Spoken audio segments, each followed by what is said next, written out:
فتح؟ الرابع. ايه ده؟ اي حد يفتح انستجرام يبص على الستوري بتاعه. ايه ده؟ ايه؟ الرقم الصورة ده فين؟ منزلها ستوري عندي. مراته لو هنا.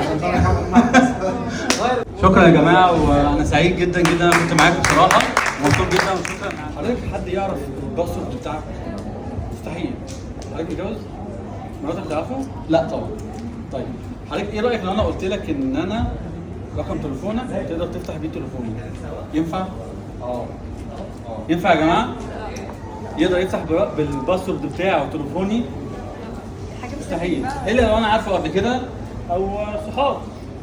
بس هو بيقول ما حدش يعرف الباسورد ده. حضرتك تكتب من غير ما حد يشوف. معلش يا عزام عشان ما يبقاش معاك. هتكتب الباسورد بتاعك وتحاول تدوس اوكي من غير ما حد يشوف بس. اوكي؟ ممكن يدخل وممكن لا، بس حاول.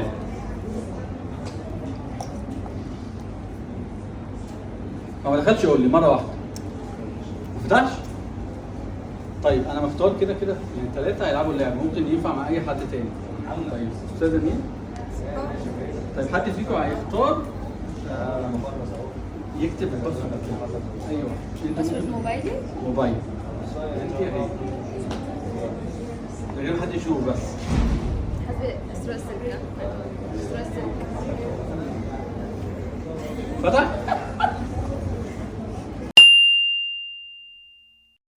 الرابع. موبايل يا جماعه الباسورد بتاعتها اللي هي حطاها رقم في رقم. حد يعرفها؟ انا اعرفك قبل كده اصلا؟ لا. ما اعرفكيش صح؟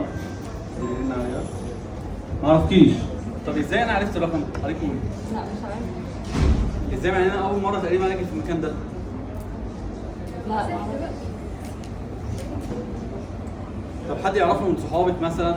عزام مثلا بينه صاحب الشركه؟ لا. كله يا جماعه طلع موبايله. انا كمان انت هتيجي انا عارف. عزام سرب لي مجموعه من الناس تاني. الباسورد بتاعها ينتهي او حاجه زي الباسورد بتاعها يعني. الربع مستحيل. الربع الربع مش بصوت عالي بس. طيب عندكم انستجرام كلكم صح؟ أكيد. ادخلوا على اشرف ماجيك. اشرف ماجيك يا جماعه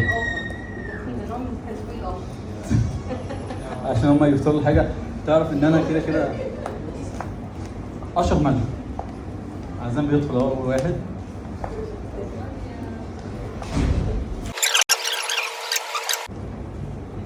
صح؟ بس انت فتحت تليفون الباسورد بتاعك فتقريبا كده عارفه. ده الباسورد بتاع استاذ ايه؟ معلش يا جماعه بقى مراته لو هنا. غير البصر حاجه. انتوا دخلتوا تقريبا وشفتوا صح؟ منزلها ستوري عندي. يدخلوا يشوفوا عندكم، ممكن يكون عندي بس. كده ده حط الستوري يا ايه جماعه. ده؟ اي حد يفتح انستجرام يبص على الستوري بتاعه. ايه ده؟ ايه؟ الرقم الصورة ده فين؟ اه استاذ حسين. حسين.